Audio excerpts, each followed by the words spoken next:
नमो नारायण। प्रवचन 13 आध्यात्मिक प्रवचन संग्रह भाग 2 दिनांक 25 जनवरी 1987।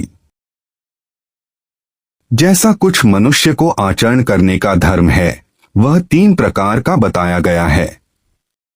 एक तो बाह्य आचरण अर्थात बाहर सब प्रकार के अच्छे कर्म करने हैं।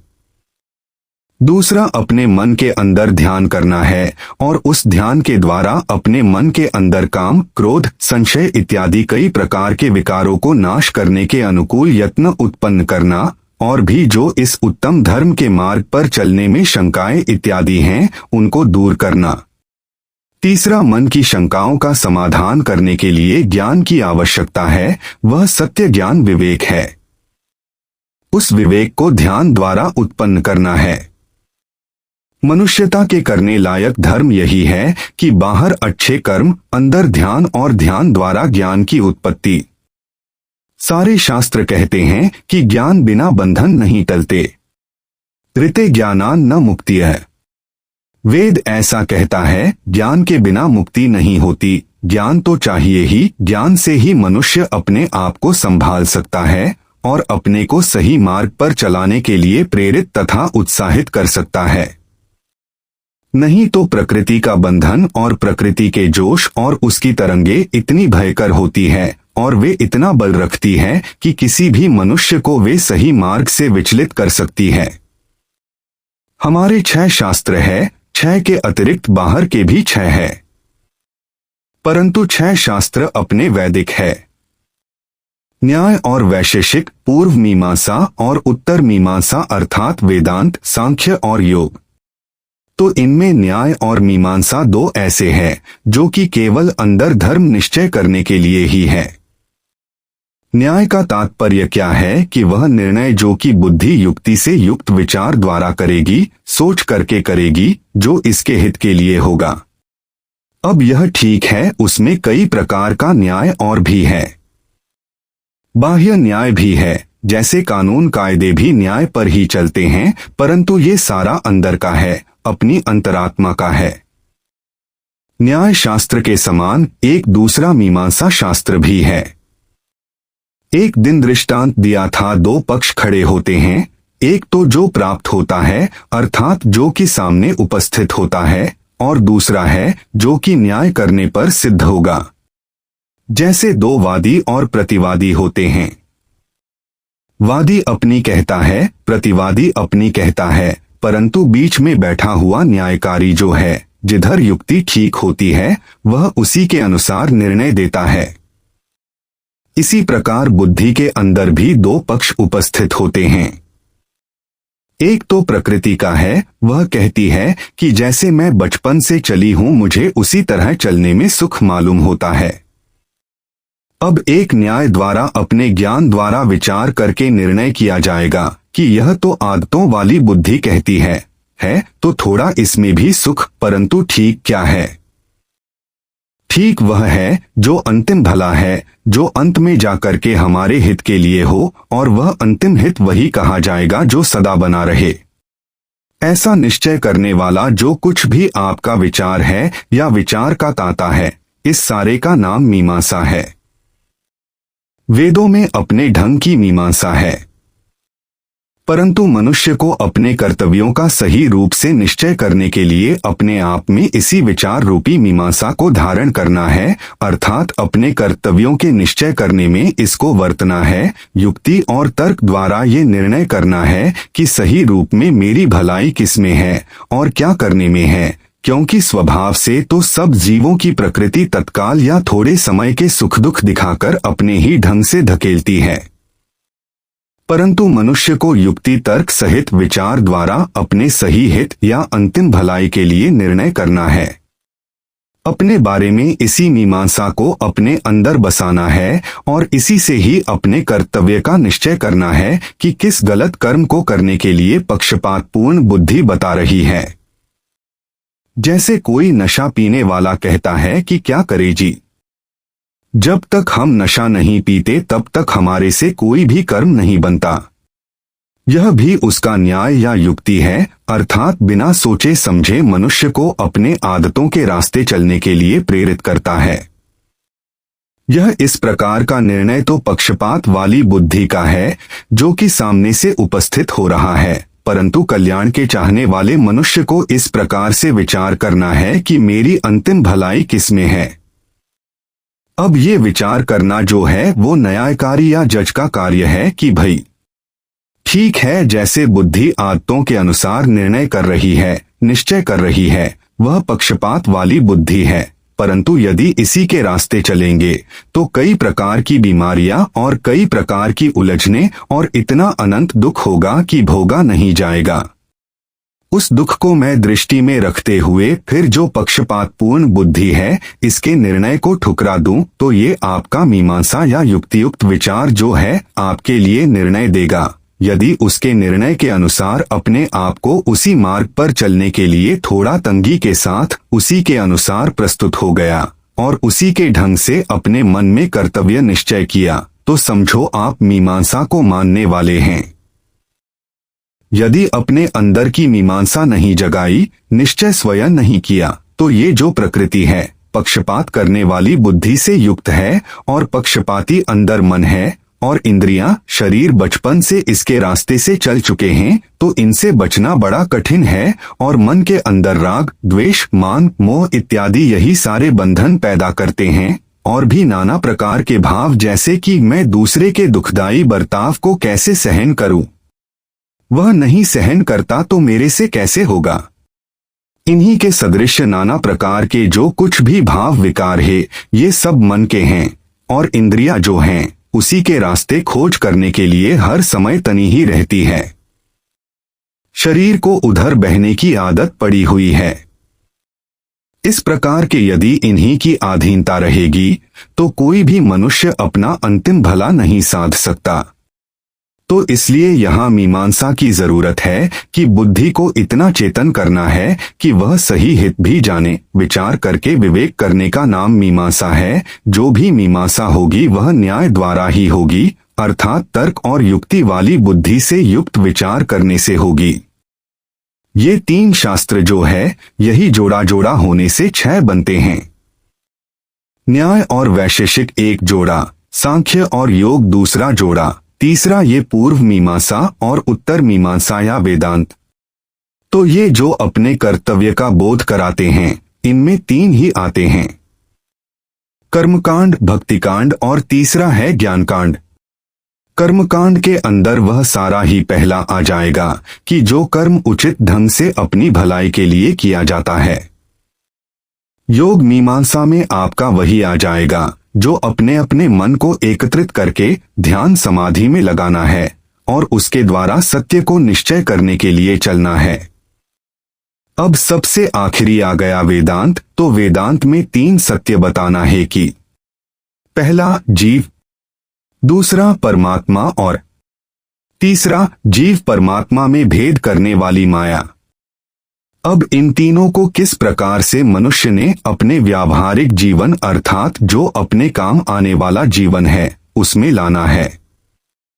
एक तो जीवन अपनी कल्पना में है कि हमको यूं करना चाहिए, परंतु कर कुछ नहीं पाता, तो वह कल्पना वाला नहीं, बर्तावे में आने लायक उस जीवन से इसको सिद्ध करना है कि वेदांत क्या बताता है और जो बताता है उसका फल मुझे मिल गया। यदि इस व्यावहारिक रीति से आप उस वेदांत को लोगे तो वेदांत का कुछ सही महत्व है। यदि आप सोचोगे कि खाली जो सिद्धांत कहता है कि जीव ही ब्रह्मा है और दूसरा कोई है नहीं और इसी को मन में लिए बैठे रहे और बर्तावे में लाने का कोई यत्न किया नहीं, तो समझो ये दर्शन शास्त्र खाली दर्शन किन्हीं दूसरे ऋषियों का है, आपका दर्शन नहीं है।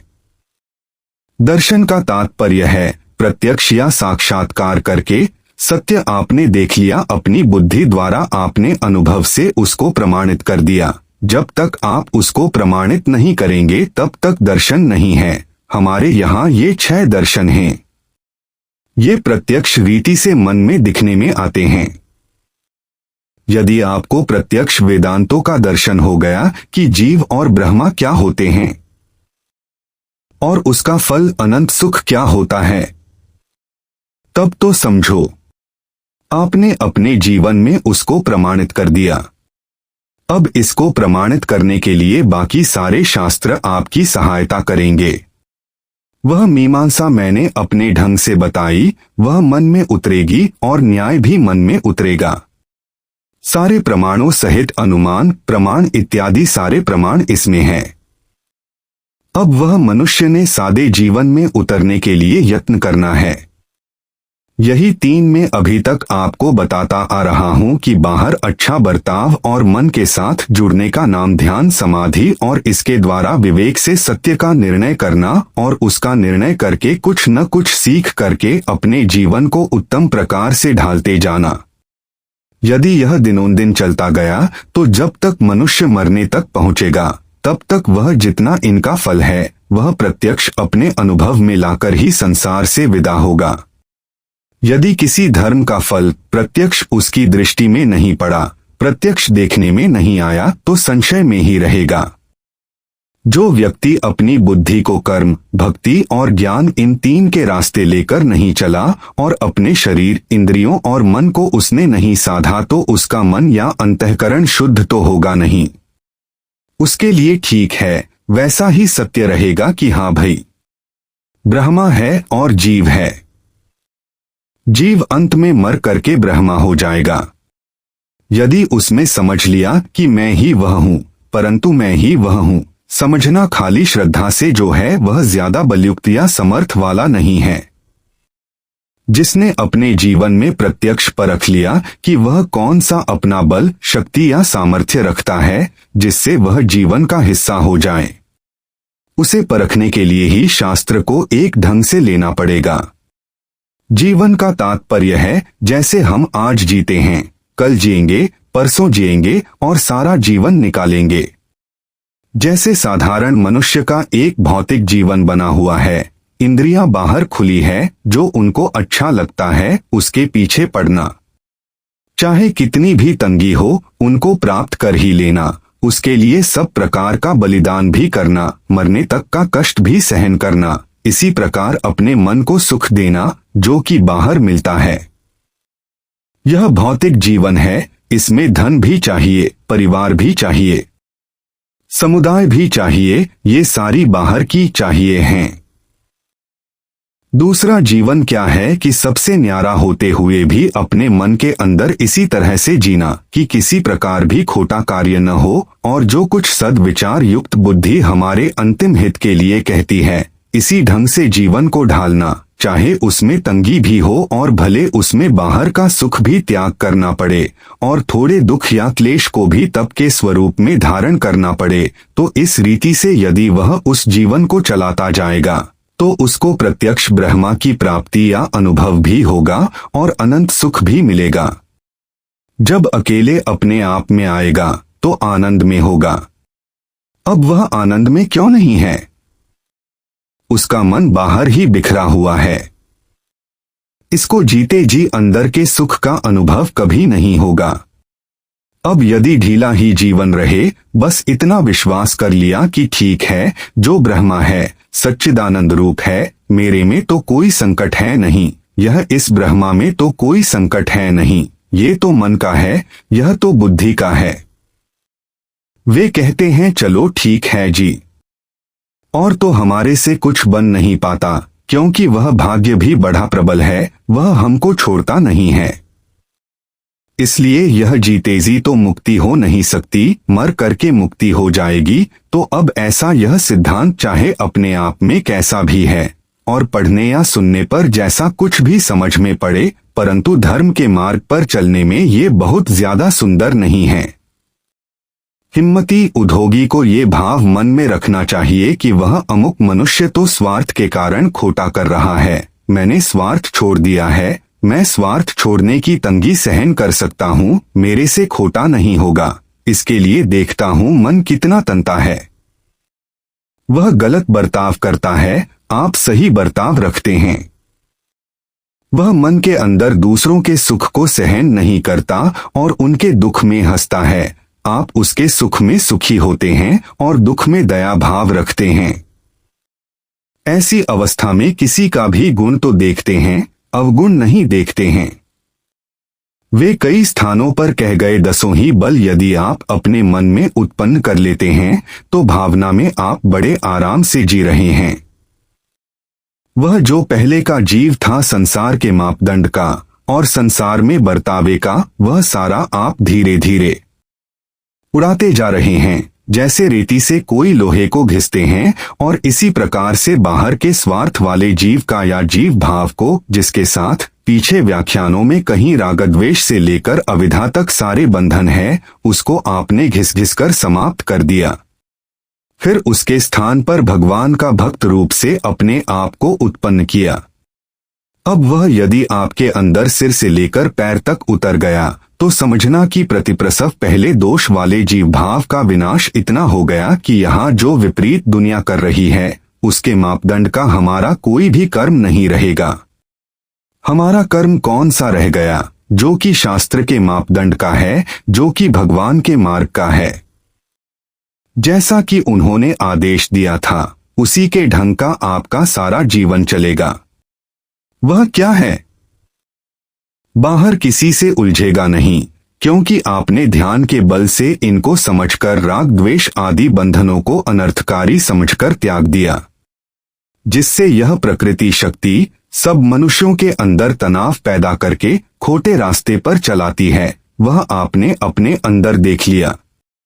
वह ही मेरे को चला रही थी और मैंने धीरे धीरे घिस घिस कर इन सभी बंधनों को अविद्या सहित इतना समाप्त कर दिया कि मेरे अंदर का शुद्ध आत्मा इनसे मैला नहीं पड़ता और आनंद रूप से प्रकट अनुभव में आता है। अब इसी आत्मा को आपने बढ़ावा देना है, अर्थात सब जीव मात्र में संभाव से अनुभव करना है। संस्कृत में बढ़ावे का नाम ब्रह्मा है। वह सारे सूक्ष्म रूप से बसे हुए बंधन इनको प्रेरित करते हैं कि चलो जी, तुम अपने सुख के लिए यह करो वह करो, सारे खोटे काम करवाते हैं। जब बाहर से इसके लिए भी खोटा आने लगता है तो ये उसी न्याय युक्ति द्वारा, जैसे यह आत्मज्ञ पुरुष अपने इन सब बंधनों से मुक्त हुई आत्मा को इतना बढ़ावा देता है कि सबके अंदर अपनी ही आत्मा समझता है, तो पहले उसने पवित्र योग द्वारा शुद्ध करके अपने अंदर अपनी आत्मा को बैठाया, सारे पाप समाप्त किए, बहुत सीखता गया, सीखते सीखते सुख का त्याग किया और दुख सहन करने की तपस्या की। सधते सधते इतना सध गया कि पहला वह सांसारिक ढंग का उसका अपना आपा रहा ही नहीं, जो कि स्वार्थ के वशीभूत होकर कुछ खोया करता था। उसका पहले वाला मलिन अपना आपा इतना उड़ गया कि वह देखता है अब इसके बाद कोई भी इसका अंश न रहने से मेरी आत्मा अपने आप में प्रकट आनंद रूप अनुभव में आती है। जब मेरे अंदर वे 10 बंधन इस शुद्ध सच्चिदानंद रूप आत्मा को मैला नहीं कर सकते, तो दूसरे की आत्मा को भी मैला कैसे करेंगे? अब दूसरों की आत्मा में तब तक ऐसा करेंगे जब तक कि वो मैत्री इत्यादि बलों को नहीं रखता, अर्थात दूसरे की आत्मा को मैला तब तक ही दिखाते हैं जब तक कि मैत्री इत्यादि बलों द्वारा अंतःकरण या मन की शुद्धि नहीं हुई। वैसे सच्चिदानंद आत्मा तो सदा निर्मल ही है, चाहे मुझ में चाहे उनमें। केवल ज्ञान अज्ञान का ही अंतर है। जब साधन करने वाले व्यक्ति ने अपनी आत्मा को उस आनंद की अवस्था में प्रकट देख लिया जिसमें किसी प्रकार का कोई विकार नहीं है या राग द्वेष आदि कोई बंधन नहीं है, अर्थात उसने अपनी आत्मा को केवल आनंद रूप, ज्ञान रूप तथा सतरूप में पा लिया, जिसको उसने अपने अंदर पाया है। दूसरों के अंदर भी वही है, परंतु ढका हुआ है, इसलिए दूसरों का भिन्न भिन्न प्रकार से नजर आता है, क्योंकि उनके अंदर अभी उन दोषों और बंधनों की समाप्ति नहीं हुई है। इसका यह तात्पर्य नहीं है कि उनके अंदर शुद्ध आत्मा नहीं है या एक दूसरे से भिन्न है, अर्थात सच्चिदानंद रूप से विद्यमान नहीं है। यह वार्ता अलग है कि यह सत्य स्वरूप आत्मा उन राग द्वेष आदि बंधनों से ढका होने के कारण साधारण जन में अभी आनंद रूप से प्रकट नहीं हुआ है। इसलिए मित्र वैरी आदि कई रूपों में दिखता है या समझ में पड़ता है, परंतु इसका तात्पर्य यह नहीं कि उनमें वह आत्मा है ही नहीं जो कि सब में है। आत्मज्ञानी अपने आप में तो यूं समझता है कि मैंने अपने सब बंधन उड़ा दिए, इसलिए यह छिपा हुआ आत्मा मेरे लिए तो अपने शुद्ध रूप में प्रकट हो गया, परंतु दूसरों के लिए तो अभी छुपा हुआ बैठा है। इसका यह तात्पर्य नहीं कि छुपा हुआ बैठा है तो है ही नहीं, है तो यह सब में वैसे ही सच्चिदानंद रूप से जैसे मेरे अंदर है और मैंने देखा है, परंतु राग द्वेष आदि बंधनों के कारण सुख दुख आदि के निमित्त अपने अपने स्वार्थों के द्वारा मित्र वैरी आदि कई कल्पित रूपों में दिखता है, शुद्ध रूप में नहीं दिखता। अस्तु दूसरों के अंदर चाहे कैसे भी रूप में दिख रहा है, किंतु जिन रूपों में भी दिख रहा है वे सारे रूप मिथ्या ही हैं। सच्चा रूप तो सच्चिदानंद रूप ही है जो मेरे अंदर प्रकट भास रहा है। अब मैं उन मिथ्या स्वरूपों से क्या लूं, वे तो मिथ्या कल्पनाओं के हैं। मुझे तो सब में भी अपनी वही सच्ची दृष्टि रखनी है जो कि अपने आप में आत्म रूप से पाई है। इसलिए दूसरों के इन कल्पित रूपों को न देखता हुआ अपने सही और शुद्ध सच्चिदानंद स्वरूप को भी सब में प्रकट देख रहा हूं। जब मेरे में यह अंतरात्मा ऐसा है तो दूसरों में विपरीत कैसे होगा। यह वार्ता अलग है कि दूसरों की अभी वैसी दृष्टि नहीं जागी है, इसलिए उनको इस आत्मा का सही स्वरूप नजर नहीं आता। मैंने अपनी दृष्टि शुद्ध कर ली है, मेरे को साफ दिखाई दे रहा है जो कि इसका सही स्वरूप है। मैं दूसरों की मलिन दृष्टि को क्यों देखूं, मैं तो उनके अंदर भी अपने अंदर देखा हुआ आत्मा का शुद्ध स्वरूप ही देखूं। इस प्रकार से उसने अपनी आत्मा को बढ़ावा देकर सब में ब्रह्म रूप से देख लिया। जिस प्रकार एक ही जल कई एक पात्रों में पड़ा हुआ होने से जन साधारण द्वारा भिन्न भिन्न दृष्टि से देखा जाता है, अर्थात कई एक नजरों से देखा जाता है। जैसे कि कोई कहता है कि मेरा जल साफ है, दूसरों का मैला है, परंतु पात्र आदि का भेद होने के कारण से भी यह जल कई प्रकार का दृष्टि में आता है। यदि केवल जल मात्र को ही दृष्टि में रखे, भिन्न भिन्न पात्रों पर ध्यान न दे, तो कोई भी कह सकता है कि जल ही जल है, चाहे थोड़ा है, मैला है या साफ है। क्या क्या उसके भेद नजर आ रहे हैं, परंतु जिसकी दृष्टि जल मात्र को ही देखने वाली है उनको तो जल ही जल दिखाई दे रहा है।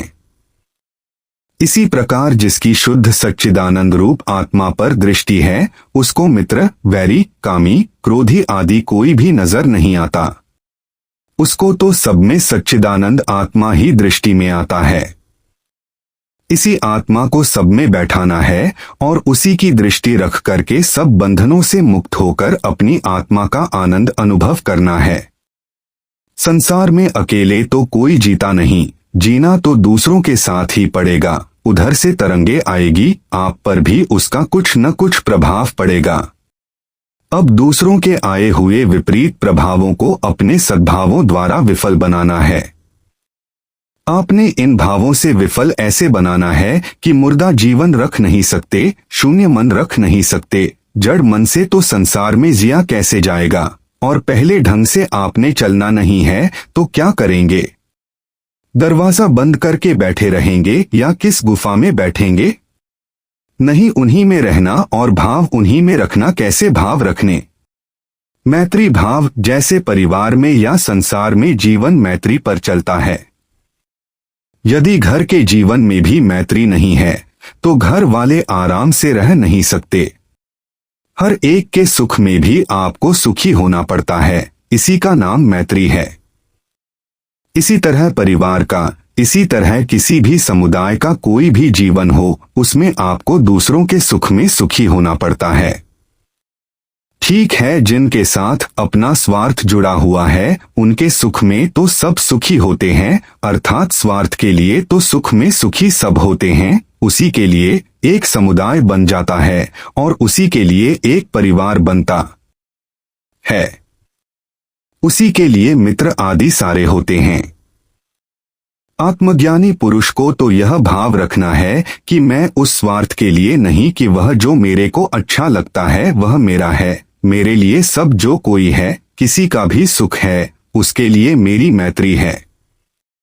उसके सुख में मैं सुखी हूँ।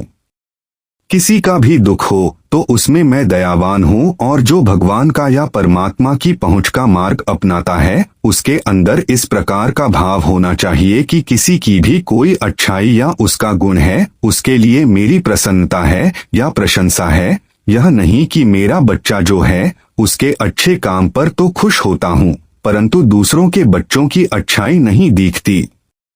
मेरा बच्चा गलती करता है उसकी तो मैं उपेक्षा कर देता हूँ, कोई परवाह नहीं, वह बच्चा है। परंतु दूसरों का बच्चा जब गलती करता है उसमें क्षमा नहीं होती, अर्थात उसके दोष की उपेक्षा नहीं बन पाती। और अपनों के साथ तो मीठा बोलना, घर वाले यदि कड़वा भी बोले अपने स्वार्थ के वशीभूत होकर के उसको कोई नहीं सहन कर लिया और आप मीठा ही बोले, परंतु यदि कोई बाहर का हो तो वैर बांध लिया। उत्तम धर्म के मार्ग पर चलने वाले के लिए चाहे कोई भी किसी प्रकार का बर्ताव करने वाला है उसके प्रति भी अपना बर्ताव सही होना चाहिए। इसका नाम है शील रखना। इसको पुराने लोग भद्र व्यवहार कहते थे। ऐसे शील को धारण करने वाले को वेदों में आर्य शब्द से कहा गया है। आर्य माने पूज्य। इससे कोई भी मनुष्य ये नहीं कह सकता कि उसका बर्ताव गलत था या दुख देने वाला था। अब यदि यही अच्छा बर्ताव है तो बाहर आपकी जो आत्मा है दूसरों के अंदर कैसे खोटी जांचेगी? जब खोटी नहीं जांचेगी तो दूसरे के अंदर किस प्रकार उद्वेग जोश आएंगे? जब जोश नहीं आएंगे तो उनसे दुख भी आपको कैसे होगा?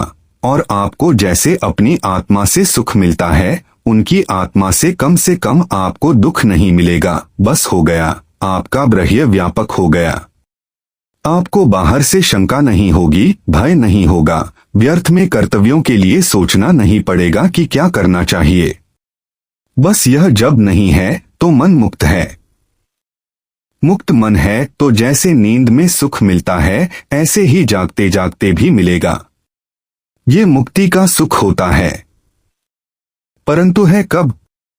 जब ये सूक्ष्म क्लेश बंधन न रहें, प्रतिप्रसव हो जाए, अर्थात बंधनों से विपरीत गुणों की सृष्टि हो जाए, जैसे कि राग द्वेष आदि होते थे, उनके विपरीत वैराग्य और क्षमा आदि गुण उत्पन्न हो। यही प्रतिप्रसव या विपरीत सृष्टि का तात्पर्य है। इन सब सूक्ष्म रूप में भी टिके हुए अवगुणों और मिथ्या भावों के विपरीत भी उत्तम सद्भावों व गुणों की रचना होनी चाहिए। यही प्रतिप्रसव का यहाँ तात्पर्य है। तो प्रतिप्रसव के लिए 10 बल चाहिए। ये 10 बल भगवान के कहे जाते हैं जो कि आप सुनते आ रहे हैं। पहला, मैत्री, किसी के भी सुख में सुखी होना। दूसरा, करुणा, दयाभाव, अर्थात दूसरे किसी के भी दुख के प्रति दया मन में रखनी। चाहे यह नहीं है कि मैंने उसका कुछ करना है, करना कराना तो अपनी शक्ति के ऊपर है, परंतु दया का दरिद्री नहीं होना है। कोई भी दुखी है तो मन में इतना हो जाए, ओहो बेचारा दुखी है, और यह इतना तक हो। यह केवल मनुष्यों के प्रति ही नहीं, कोई भी जीव हो कैसा भी हो, उसका यदि दुख समझ में आने लगे तो जीव मात्र के प्रति वही भावना होनी चाहिए कि ओहो बेचारा दुखी है। इसलिए अपने मन में दया बसा ले तो इसका नाम है करुणा।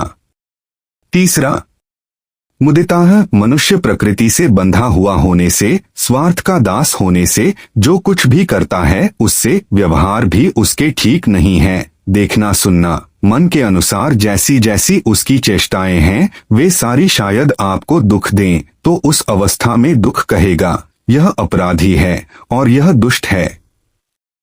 परंतु दुष्ट नाम दोष वाले का है। यदि उसका दोष देखेंगे तो आपको द्वेष होगा, द्वेष होगा तो क्रोध होगा, क्रोध होगा तो खोटा ही करने की प्रेरणा होगी। तो आपने बजाय उसके दोष देखने के उसका गुण देख लिया, उसमें होते हुए किसी छोटे से गुण को भी दृष्टि में रख लिया और गुण देख करके प्रसन्न हो गए और वाह वाह की, तो उस अवस्था में द्वेष नहीं रहेगा, क्रोध नहीं रहेगा, खोटा करने की प्रेरणा नहीं होगी। परंतु वो कैसे होगा? आपको किसी के भी गुण को देखने की आदत डालनी पड़ेगी, खोज करके भी गुण निकालना और दूसरों के दोषों के बारे में इस प्रकार मन का भाव बनाना कि जैसे मैंने दोष को देखा ही नहीं। अब यदि ऐसा नहीं करेंगे तो प्रकृति का उल्टा चक्र चल जाएगा। जैसे देखो, कोई एक किसी का दुष्ट बेटा था, बेचारा बड़ा नशेबाज, खोटे रास्ते लगा हुआ, तो उसका बाप उसको यह कहकर कहीं चला गया कि तू इस पशु को पानी पिला देना, नहला देना और इसको चारा डाल देना और भी कुछ काम करना, परंतु वह था नशेबाज। बाप तो काम के लिए चला गया। कुछ मित्र आए और वह मित्रों के साथ नशे में लग गया।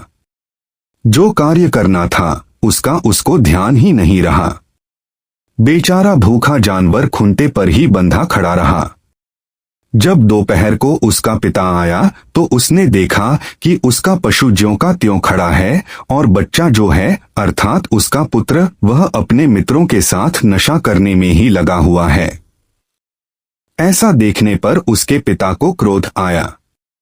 दूसरे बच्चे तो उसके पिताजी को देखकर भाग गए कि अब इसका पिता आ गया है, अब यह हमें बुरा भला कहेगा। परंतु अपने पिता को क्रोधित अवस्था में देखकर उसके बच्चे ने कम से कम इतना कर लिया कि वह भय के कारण चारपाई छोड़कर खड़ा हो गया। वह जैसे खड़ा हुआ, उसके पिता को, जिसको उस समय क्रोध आ रहा था, क्योंकि उसने देखा पशु ज्यों का त्यों खड़ा है और आज इस पशु को अभी तक खाना भी नहीं मिला और इस लड़के के नशे ही चल रहे हैं और मित्रों के साथ आमोद प्रमोद और नशे ही चल रहे हैं। उसके मन में इतना क्रोध आया, उसके मन में आया इस लड़के का सिर फोड़ दूं, क्योंकि उसने उसका दोष देखा कि देखो ये कितना नुकसान कर रहा है। जिस पशु का दूध पीना है उसको इसने पानी तक भी नहीं पिलाया। परंतु जिस समय उसने देखा मेरा आदर करने के लिए मेरा बेटा चारपाई से उठ करके कम से कम खड़ा तो हो गया, उसको यह गुण उस लड़के का दिखाई दे गया कि कम से कम इसने मेरा आदर तो रख लिया, मेरे से डरता तो है। बस इतना गुण मन में बसा करके उसके अंदर क्रोध शांत हो गया और झट उसके मन में यह विचार फूट गया, जैसे मैं कल कह रहा था कि थोड़ा सा विचार करके काम करने की कोशिश करे। यही पहला अपनी आत्मा का योग है। यदि इस योग को आप अपने मन में धारण करेंगे तो यह बढ़ते बढ़ते समाधि देगा। तो उसने इतना सोच लिया कि मेरा बेटा कितना भी दुष्ट है, कितना भी दुर्गुण वाला है, परंतु इतना गुण तो है कि बड़े का आदर तो करता है। बस इतना गुण उसके अंदर आते ही उसका क्रोध शांत हो गया। बजाय डंडा मारने के इतना जरूर उसने कहा, बेटा जिसका तुमने दूध पिया है वह पशु तो ऐसे ही खड़ा है, उसको तूने पानी तक भी नहीं पिलाया। यह सुनकर उस लड़के को लज्जा अवश्य आई। अब यह बात अलग है वह लड़का सुधरेगा या नहीं सुधरेगा, परंतु दुर्घटना तो टल गई। दूसरों के गुण को दृष्टि में बसाने पर मन में से द्वेष का जहर निकल जाता है और क्रोध की आग हट जाती है और जो बाहर मिथ्या या खोटा कर्म होता था वह भी बच जाता है। तो यही है वह तीसरा प्रतिप्रसव। वह पहला क्या था? जिस प्रकार से वह मन में दूसरे के दोष देख करके संसार के ढंग से चलना था उस ढंग से नहीं हुआ और उसने अपने मन में उसका गुण देख लिया। चौथा उपेक्षा। अब चौथा है उपेक्षा कि किसी का जो दोष दिखाई दे गया है, जिससे दुष्ट मालूम होता है, क्योंकि वह तो दुख देने वाला है, खोटा करने वाला है, उससे उपेक्षा रखना। जैसे पिता ने अपने लड़के का गुण देखा तो दोष से उपेक्षा हो गई। उपेक्षा का तात्पर्य है बेपरवाही या उसके दोष के प्रति बेखबर जैसा रहना, अर्थात उसके दोष को मन में आने ही न देना, जाने दो ये तो हुआ ही करता है, ऐसा मन का भाव बनाना और किसी के दोष को दृष्टि में रखकर अंतर मन में मिथ्या भाव नहीं बनने देना। ऐसा मन का भाव बनाना कि जैसे मैंने दोष को देखा ही नहीं। यदि इस दोष पर निगाह होती तो वह बुरा लगता और क्रोध के बाद उस पर डंडा भी पड़ता तो सिर फट जाता, फिर भी दुख अपने सिर पर ही आता। इस प्रकार से ये चार बल मैत्री, करुणा, मुदिता, उपेक्षा उसके हैं जो भगवान के रास्ते पर चलेगा और भौतिक जीवन को जीत करके इस आत्मा को अपने अंदर परखेगा, पहचानेगा और परख करके इसको बढ़ावा देगा और दूसरों के भी सारे बंधनों को अपने मन में अवहेलना करके उनके अंदर भी अपनी आत्मा का ही दर्शन करेगा। जब सबके अंदर उसकी आत्मा बैठ गई तो ब्रह्मा भाव मिल गया। इस तरीके का यदि कोई ब्रह्मा अनुभव करे तो समझना उसको जीते जी डिग्री मिल गई कि तुम भई मुक्त हो गए। जब जीते जी तुम अकेले में आनंद ले रहे हो तो मरने के बाद तुम्हारा आनंद कौन बिगाड़ेगा।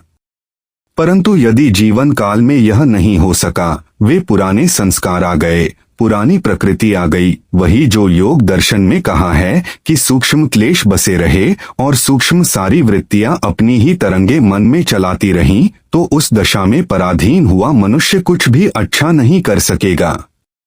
उसको जीवन काल में इस परमात्मा का सुख या उससे पहले अपनी आत्मा का सुख भी नहीं मिलेगा। मैत्री, करुणा, मुदिता, उपेक्षा यदि ये चारों भाव या बल मन में हैं, तो बताओ जगत में आपका कौन मित्र नहीं है, कौन वैरी होगा, किसके साथ आप बात नहीं कर सकते, किससे आपको डर लगेगा। परंतु यदि अकेले बैठकर ये भावनाएं नहीं की, मन के अंदर ये भाव नहीं बनाए, तो यह शून्य मुर्दा मन किसी से भी मिलने में आनाकानी करेगा और उत्तम रीति से या सुखपूर्वक अपनी जीवन नौका को नहीं चला सकेगा। 5वां, शील जैसे मन के भाव हैं उनके अनुसार बाहर बर्ताव भी होगा। चाहे कोई प्राणी भी हो, उसके प्रति ये भाव होना चाहिए कि मैंने धर्म के नाते अपना बर्ताव श्रेष्ठ या भद्र रखना है। भद्र का तात्पर्य है कि जो दूसरे को बुरा न लगे, तो ये भी भगवान का बल है। इसी तरह दुख के बीच में मैं आ जाती है, लो जी दूसरा ऐसे करता है, मैं कैसे सहन करूं। इस मैं को भी भगवान के अर्पण कर देना। मैं भगवान की है, अर्थात सर्वरूप परमात्मा जो सब दूसरों में बैठा है, वह जो मुझे समझे वह मेरी मैं है। अपने आप से मैं क्या बनूं। इस प्रकार से यह बड़ा दान है, अपनी मैं का दान। इसी को शास्त्र में संन्यास कहते हैं। यह बड़ा त्याग है, यह भी अपने आप करना पड़ता है। इसके बिना कोई भी मनुष्य जीते जी मुक्ति के आनंद का अनुभव नहीं कर सकता। 6, क्षमा। कोई भी मनुष्य किसी को दुख दे जाता है या किसी का सुख बिगाड़ता है तो दूसरा मनुष्य कहता है यह मेरा अपराधी है। ऐसे किसी के अपराधी होने की बुद्धि होने पर यह समझकर मन में उसके प्रति दंड का भाव रखता है। अब इस अपराध की दशा में अपने आप को शांत रख लेना या शांत कर लेना, यह सबके वश का रोग नहीं है, यह सबके वश का गुण नहीं है।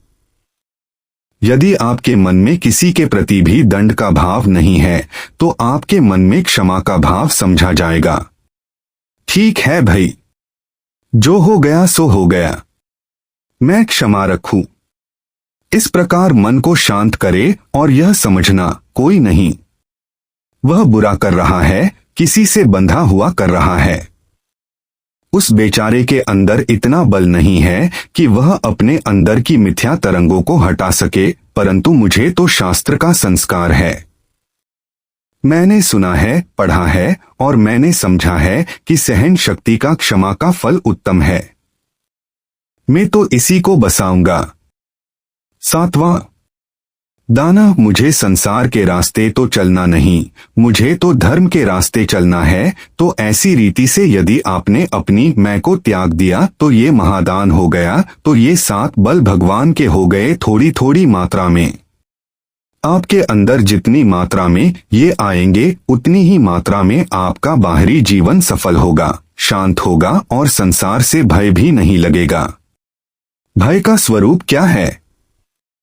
भय का यह स्वरूप है कि बाहर तो दुख ही दुख है, दुख की आग जल रही है, लोगों के बर्ताव सही नहीं है। क्यों ये सब ऐसा भाव होता है? क्योंकि अपने से ठीक नहीं बन पाता, तो ये बल प्राप्त किए बिना बाहर अच्छा जीवन नहीं बन पाता। 8वां, वीर्य। गीता में 3 नरक के दरवाजे बताए हैं, काम, क्रोध और लोभ। पहले इनको त्यागे तब मनुष्य अपनी भलाई साध सकता है। काम का यही तात्पर्य है कि इच्छा अच्छा लग करके मनुष्य का मन खिंच जाता है कि वहां सुख है, और इतना खिंच जाता है कि उस समय निर्णय करने की शक्ति बुद्धि भी नहीं रहती। जो कुछ भी वह काम कहता है उसी के ढंग से करता है, तो यही काम है जो कि खींचने लायक इच्छा, खींचने वाली इच्छा। संस्कृत में है कमुकांतो, अर्थात इसका अर्थ है कोई भी वस्तु या पदार्थ प्रिय लग करके मन को खींचती है कि आओ मेरे को लो, मेरा ऐसा करो। इसका नाम काम है। अब ये 1 2 4 नहीं है। सारी इंद्रियों का अपने अपने विषय में काम है। जैसे गीता में कहते हैं, इंद्रिय सेंद्रियस्यार्थे रागद्वेषो इत्यादि। राग द्वेष के वश में नहीं आना। राग जो है उसका बेटा काम है, इच्छा करके उस पदार्थ की ओर खींचता है, जैसे चुंबक लोहे को खींचता है। जैसे भी कोई किसी इच्छा के पदार्थ को देखता है वह स्वयं उस ओर खींचता जाता है, तो ये खींच का नाम काम है। अब यदि इसका रास्ता आपने रोका तो ये इतना रुक जाता है जैसे चलते पानी को आप रोक दो, उसके आगे बांध लगा दो तो वह छोटे मोटे बंधे को तोड़ देगा। इसी प्रकार से काम का प्रवाह रुका हुआ यह क्रोध पैदा करता है, और क्रोध की अवस्था में मनुष्य का विवेक भी समाप्त हो जाता है, तो फिर मनुष्य उसी काम की इच्छा पूरी करने जाता है। यह है सांसारिक जीवन। आपने इसके दोषों को समझ करके अपने अंदर विवेक जगा करके वहीं युक्ति युक्त विचार अर्थात मीमांसा करके कि मेरे भले के लिए, मेरे हित के लिए तो ऐसा ऐसा सब धर्म का रास्ता ही है। इस प्रकार बुद्धि जगा करके सीखते सीखते सारे बंधन विकारों को समाप्त करना, इसका नाम वीर्य या वीर भाव है। 9वां ध्यान। अब यदि यह वीर भाव किसी के अंदर आ जाए तब फिर ध्यान करना कोई कठिन नहीं है। बस ध्यान को यही विधिनित करते हैं। जैसे जिस समय मन अकेला हुआ अविद्या के चक्कर में पड़ा रहता है, लो जी कुछ समझ ही नहीं आ रही, तो झट वह संसार के जागेंगे, उधर ही इच्छा और उधर ही भाग दौड़ और वह ही विषय प्यारा लगेगा। यदि उधर की इच्छा आपने मर्दित कर दी या रगड़ दी और उसको नहीं पूरा करने का क्रोध भी उड़ा दिया, संशय आदि भी नहीं आने दिया, तो समझो ये 5 विघ्न आपने उड़ा दिए। ये 5 ध्यान के विघ्न शास्त्रकार बोलते हैं। पहले दृष्टि जिधर सुख मिलता है उधर दृष्टि जाती है, अर्थात वही दृष्टि में बैठता है। हाँ भाई, चाय पिएंगे, मन में इस प्रकार काम की चमक सी आ गई, प्रकाश आ गया, उसने एकदम इच्छा पैदा कर दी, इच्छा ने आकर जोश मारा, चल पड़े उधर, परंतु जब देखा अभी वह पूरा होने को नहीं, तो क्रोध रूप में बदल गई। अब यदि क्रोध को शांत करने लगे और यूं विचार किया कि भाई ये तो समय ठीक नहीं है और बेसमय करना तो ठीक नहीं है, बीमारी है या और कुछ है, तो आलस्य सुस्ती नींद में चले गए। अब यदि इन 5 दृष्टि, संशय, इच्छा, क्रोध और आलस्य निद्रा के विकारों को आपने जीतना शुरू कर दिया, जो कि वीर्यवान या वीर पुरुष जीतता है, तो समझो आपका अकेले मन टिकना शुरू हो जाएगा। अंदर के सत्यों को पहचानने का मार्ग खुल जाएगा और मन अंदर जुड़ना शुरू हो जाएगा। अंदर जुड़ने का नाम योग है। इस तरह से आप निरंतर विचार करते करते बाहर को भूले रहें। जितना आप बाहर को भूले रहेंगे और अंदर मन में जागते हुए, चिंतन करते हुए अंदर के सत्यों को समझते रहेंगे, तो यही सारा योग है और यही ध्यान है। जितना आत्मा के साथ जुड़े रहेंगे उतना ही मन अंदर समझने लगेगा, अर्थात अंदर के सत्यों को पहचानने लगेगा।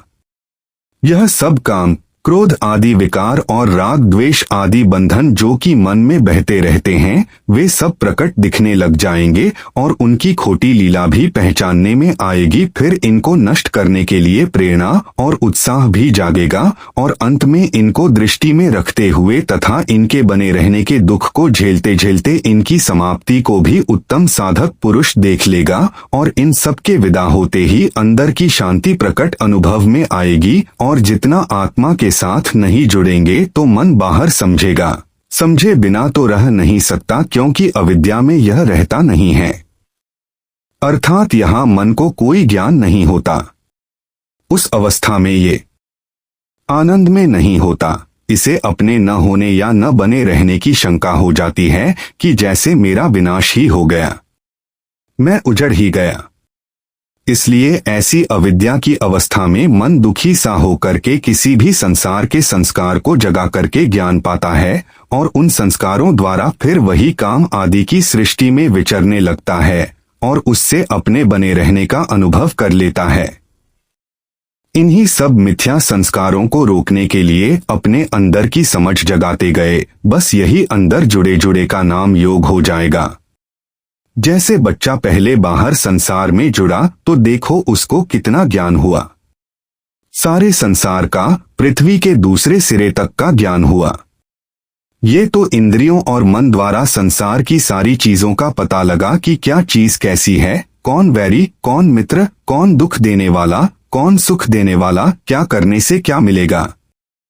यह सब ज्ञान हुआ और कितनी विद्याएं उसने प्राप्त की। कोई डॉक्टर बन गया, कोई इंजीनियर बन गया, कोई प्रोफेसर बन गया, कोई कुछ बन गया। यह सारा एक समाज बना कि नहीं, तो ये बच्चे ने सब बाहर आंखें खोलकर जगत ही से तो सीखा, जन्म से तो कुछ लाया नहीं। अब यह यदि आपने देख लिया कि इसका फल तो माप का ही है, थोड़ा सा ही है, थोड़े दिन का ही है, जीते जी बूढ़े हो गए, शरीर में शक्ति नहीं रही, तो ये यहीं समाप्त हो जाएगा। फिर कैसे समय निकलेगा, उसके रास्ते तो निकलेगा नहीं। तो यही रास्ता मिलना है, अपनी आत्मा के साथ जुड़ ओ और ऐसे जुड़ो कि बिना किसी दूसरे पदार्थ के, बिना किसी दूसरे निमित्त के या साधन के अपनी आत्मा में ही ज्ञान प्रकट रहे, अर्थात अविद्या टली रहे और ऐसा सुख मिले कि कहीं छूटे नहीं, अर्थात कहीं यह खंडित न हो जाए। नहीं तो यही होता है, मन जब खाली हुआ इसको ऐसा मालूम होता है कि कोई टोटा या घाटा है। बस वह उस घाटे को पूरा करने के लिए सोच में पड़ जाता है। अब सोचोगे तो वही तृष्णा के रास्ते की ही सोचोगे। आपने ये सारे सत्य अपने मन के अंदर देखने हैं कि मन खाली हुआ, इसका नाम अविद्या है। हमको अविद्या शब्द याद आए चाहे न आए, परंतु खाली हुए का सत्य तो अपने मन में परख लें। परंतु परखोगे तब यदि मन के साथ जुड़ करके इसके अध्ययन करने की आदत डालोगे। अब इस आदत को यहाँ तक डालना है कि इसके अंदर की छोटी से छोटी तरंग को भी मैं नाम दूं। यदि मैं नाम नहीं जानता तो उसके कामों को तो पहचानूं, क्या करवाने जा रहे हैं, किधर खींच रहे हैं।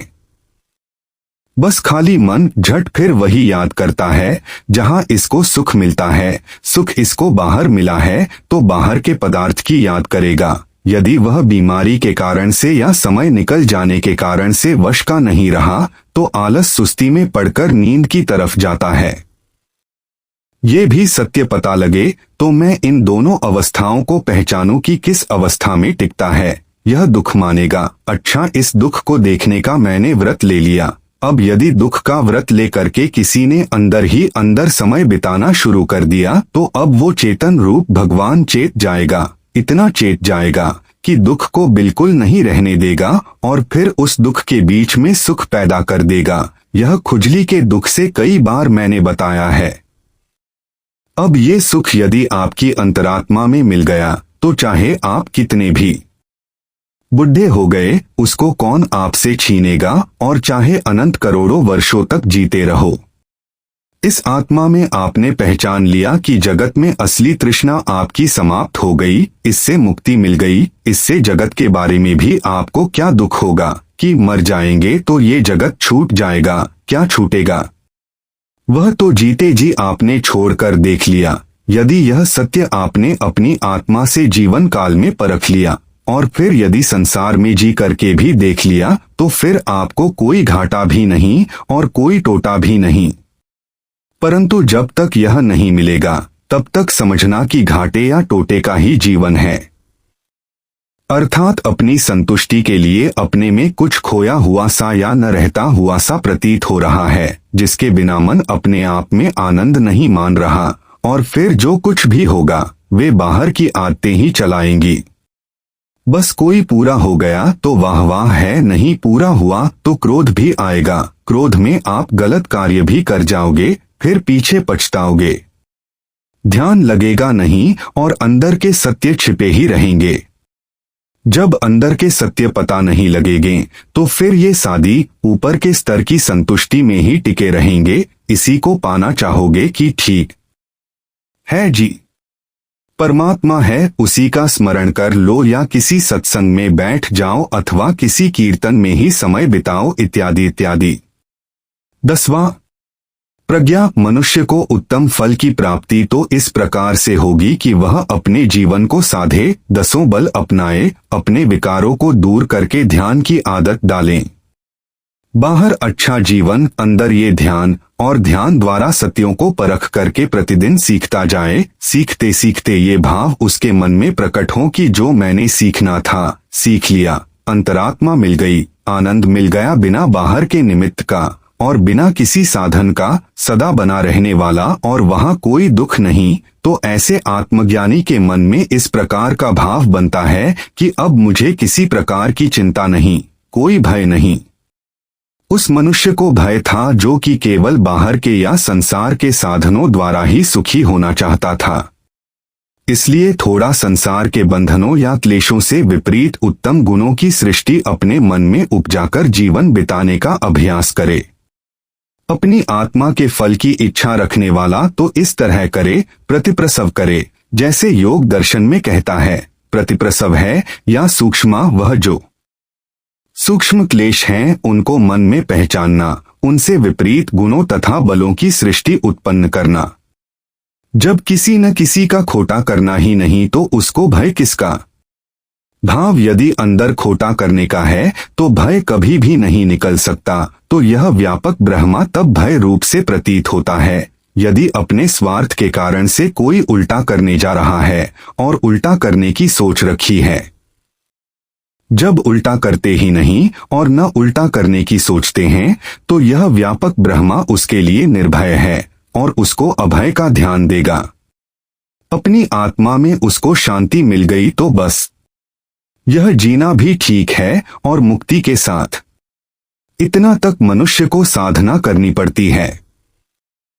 इन पांचों की श्रद्धा, वीर्य, स्मृति, समाधि और प्रज्ञा की आवश्यकता मरते समय तक तो जाएगी नहीं। श्रद्धा पहले चाहिए धर्म की और सत्य विचार से काम करने की आदत।